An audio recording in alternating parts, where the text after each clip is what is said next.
हैदराबाद। रियासती दारुल हुकूमत हैदराबाद शहर के कई इलाकों में बारिश हुई, जिसके बाइस जुमेरात की दोपहर शहर भर में खुशगवार मौसम छा गया। शदीद गर्मी से शहरियों को राहत मिली।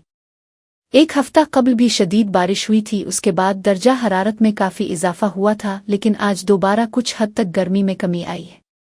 मियाँपुर, मदीना गोड़ा, चंदंगर, लिंगमपली, कोंडापुर, गुचिबावली, माधापुर, कोकटपली, म्योचल, दंडीगल, गंडी, माइस्मा, बहादुरपली समेत कई इलाकों में जुमेरात की दोपहर शदीद बारिश हुई, जिसके बाइस उन इलाकों में गाड़ी सवारों और मकामी अफराद को काफ़ी दुश्वारियों का सामना करना पड़ा।